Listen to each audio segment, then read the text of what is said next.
গ্ৰুপৰ 3 গৰাকীকৈ সাংবাদিকক জেললৈ প্ৰেৰণ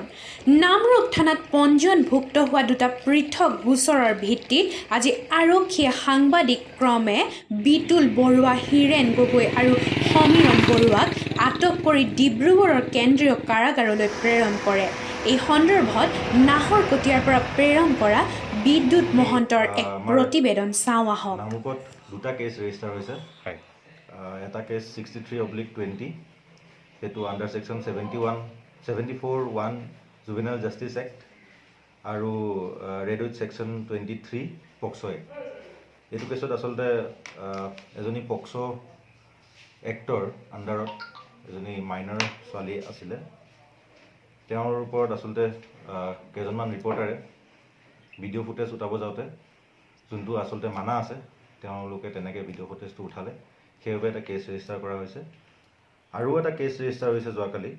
সেইটো হ'ল 62/20 আণ্ডাৰ ছেকশ্যন 120B 342 353 387 419 468 34 IPC এইটো আচলতে এটা ঘটনা হৈছিলে 2019 ডিচেম্বৰত বনগাঁও তিনিআলিত এখন ডাম্পাৰত তিনিজন ৰিপৰ্টাৰ বিতু বৰুৱা সমীৰণ বৰুৱা আৰু হিৰেন গগৈ তেওঁলোকে অভিযোগ মতে এখন ডাম্পাৰ ৰখাই পেলাই তাৰে কাগজ পত্ৰ চেক কৰিব লৈছিলে বা পইচা সংগ্ৰহ কৰিব লৈছিলে তেওঁলোকৰ আইডেণ্টি কাৰ্ড দেখুৱাই পেলাই যোনটো তেওঁলোকে নোৱাৰে সেনেকুৱা কৰোঁতে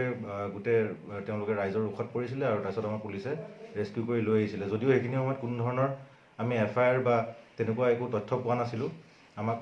জাষ্ট মানুহখিনিয়ে চমজাই দিছিলে কিন্তু আমাক FIR দিয়া নাছিলে এতিয়া যোৱাকালি এটা ভিডিঅ' ভাইৰেল হৈ গ'ল ভিডিঅ' ভাইৰেল হোৱাৰ পিছত সেইটো ভিডিঅ' আমাক DC ছাৰে প্ৰেৰণ কৰিছে আমালৈ আৰু নেচেচাৰী একশ্যন ল'ব দিছে SP ছাৰক তাৰপিছত SP ছাৰে আমালৈ দিছে আৰু সেই আমি ভিডিঅ'টো ভেৰিফাই কৰি পেলাই দেখিছোঁ তাতে হয় তেওঁলোক ইনভলভ আছে সেইবাবে আমি তেওঁলোকক এৰেষ্ট কৰি জেললৈ প্ৰেৰণ কৰিছোঁ